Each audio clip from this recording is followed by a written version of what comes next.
mandate of maintaining international peace and security. I align myself with the statements delivered by the Gulf Cooperation Council, the Arab Group, the Organization of Islamic Cooperation, and the Non-Aligned Movement, all of which expressed the need for an urgent and immediate ceasefire. This too has been expressed by the international community over the past 14 months. I also emphasize the importance of allowing urgent access to at-scale humanitarian assistance throughout the Gaza Strip, along with the release of the hostages and detainees. We also renew our call for the protection of humanitarian workers and condemn the attacks on them. In line of the dangerous developments taking place in the occupied Palestinian territory, and most especially in the Gaza Strip, we must take a firm stance and act urgently against the continued killing of civilians and the deteriorating tragic humanitarian situation. It is shocking that the prices of basic foodstuff in Gaza soared by more than 1,000% compared to pre-war levels.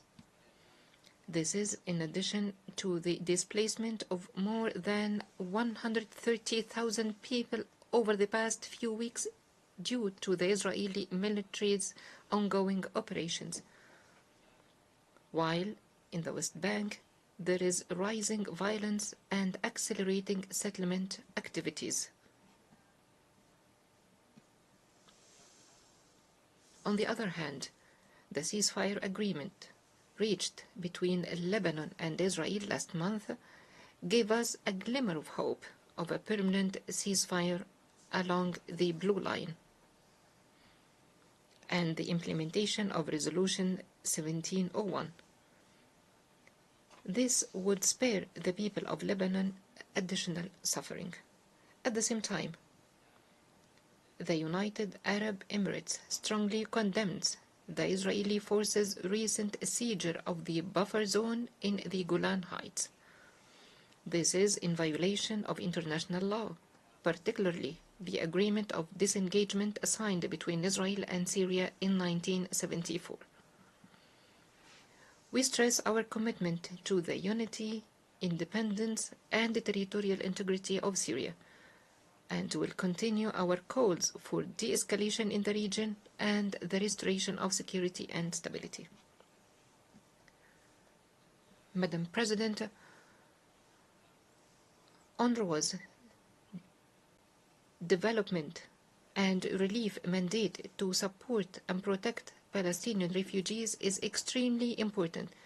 This mandate must continue until there is a permanent, just and comprehensive solution to the Palestinian cause, including the plight of the refugees and the establishment of an independent Palestinian state with East Jerusalem as its capital based on the two-state solution.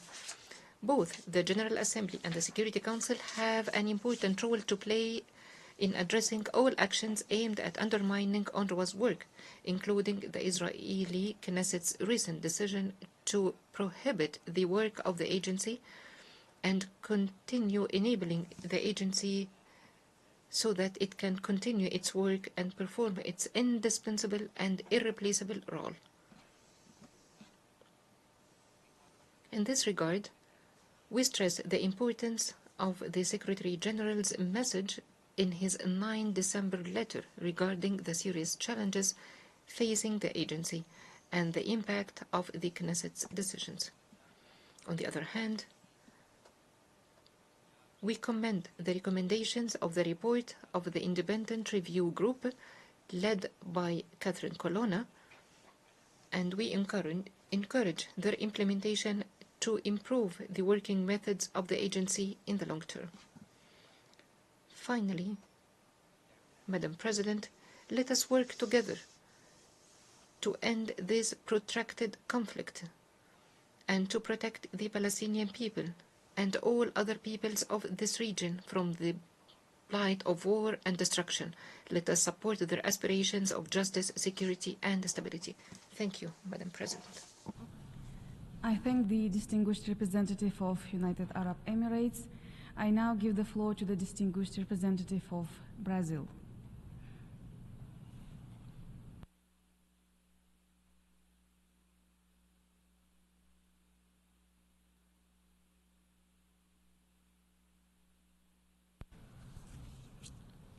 Madam President, we gather again today in the shadow of not just immense human suffering in the Gaza Strip, but also of repeated legal and moral failures in the Security Council.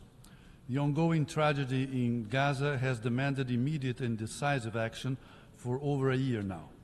Yet the Security Council, tasked with the responsibility to act, has been repeatedly rendered impotent by the veto of just one permanent member.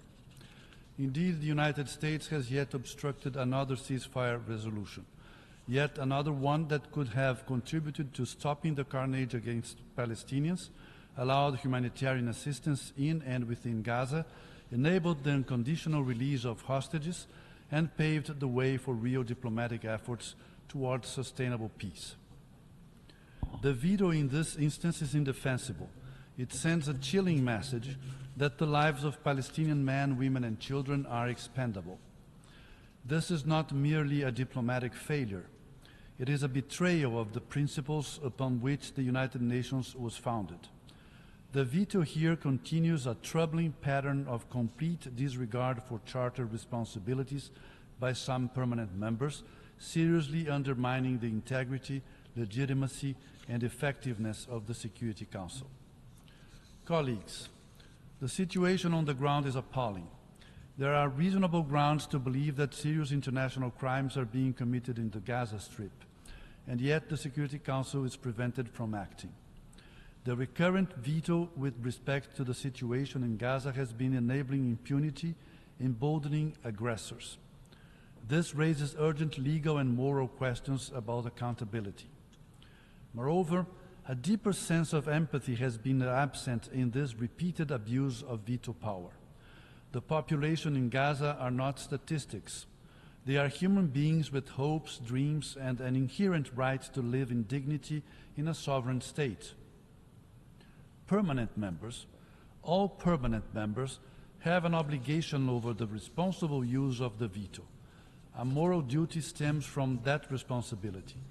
This moral duty implies standing up against injustice, even when doing so may be politically or strategically costly. It implies prioritizing human lives over geopolitical considerations. Clear this is not what the international community is witnessing since the first veto related to this crisis was cast during Brazil's presidency of the Security Council in October last year. How many innocent lives could have been spared if Council efforts to achieve peace were not obstructed? Madam President, as we